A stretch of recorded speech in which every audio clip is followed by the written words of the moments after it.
Hello guys, Kartik coaching centre की इस video में स्वागत है। आज बच्चों हम पढ़ेंगे बॉड मास। बॉड मास बहुत ही इंपॉर्टेंट है, सभी कॉम्पिटेटिव एग्जाम के लिए बहुत ही महत्वपूर्ण है। इसलिए हम आज बहुत ध्यान से बहुत अच्छे क्वेश्चन लेकर के आए हैं जो कि आपके लिए बहुत ही इंपॉर्टेंट होंगे। ठीक है, ये बॉड मास पहले समझते हैं, बॉड मास है क्या। ठीक है, बॉड मास ये हर एग्जाम में आता है, आपको ध्यान से देखना है। बॉड मास बी का मतलब होता है ब्रैकेट्स। ठीक है, इसको कोष्टक कहते हैं। ठीक है, बॉड मास में जो बी आता है इसको ब्रैकेट्स कहते हैं। ठीक है, कोष्टक कहते हैं। कोष्टक जो इस तरीके से बना हुआ है ये क्या होता है, बड़ा ब्रैकेट्स, और इस तरीके से जो बना होता है ये मझला ब्रैकेट्स, और ये अंदर जो बना हुआ है इसे कहते हैं छोटा ब्रैकेट्स। ठीक है, इसी तरीके से फिर बी के बाद आता है ओ होता है ऑफ। ठीक है, इसको हिंदी में का कहते हैं। ठीक है, तो ये ऑफ। ठीक है, ये का होता है, का मतलब भी गुना ही होता है। ठीक है, इतना याद रखना। लेकिन जहां पे का आएगा वो सबसे ब्रैकेट्स के बाद का वाला या फिर ऑफ वाला जो होगा वही सबसे पहले सॉल्व होगा। उसके बाद फिर आता है डी। ओ के बाद क्या आता है डी। डी से होता है डिवीजन। डिवीजन का मतलब होता है भाग। ठीक है, भाग का निशान ऐसा होता है, सिंबल्स ऐसे होता है। ठीक है, इसको ऐसे ही करना होता है। ठीक है, पहले ब्रैकेट्स आ गया, फिर का आ गया, ऑफ आ गया, फिर डिवीजन आ गया। डिवीजन के बाद आता है एम। ठीक है, फिर आता है एम। ठीक है, एम होता है मल्टीप्लीकेशन। मल्टीप्लीकेशन मतलब होता है गुना। गुना का सिंबल्स ऐसे होता है। ठीक है, फिर आता है ए। ठीक है, फिर क्या आ जाता है ए आ गया। ए होता है एडिशन। एडिशन मतलब होता है जोड़, जो कि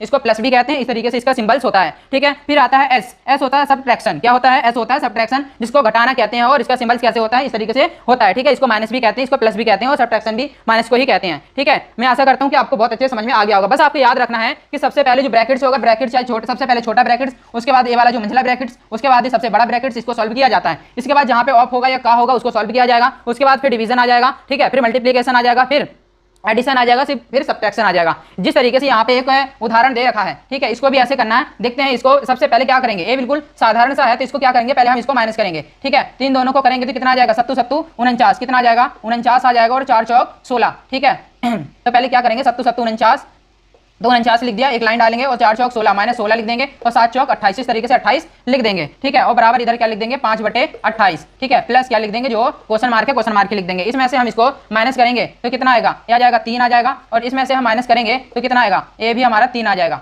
ठीक है, इसी तरीके से इसको बटे में करेंगे 28। ठीक है, और 28 से भाग करेंगे तो कितना आएगा, 28 एकम 28, और ये आ जाएगा 5/28। ठीक है, फिर आगे कर देंगे बराबर 5/28 प्लस क्वेश्चन मार्क। अब इसको मैं कैसे लिख सकता हूँ, ठीक है, इसको मैं थोड़ी इधर लिख देता हूँ। ठीक है, 22 गुना 5 बराबर 22 का, ठीक है, 22 का क्वेश्चन मार्क प्रतिशत। ठीक है, क्वेश्चन मार्क प्रतिशत। ठीक है, अब इसको मिटा देते हैं।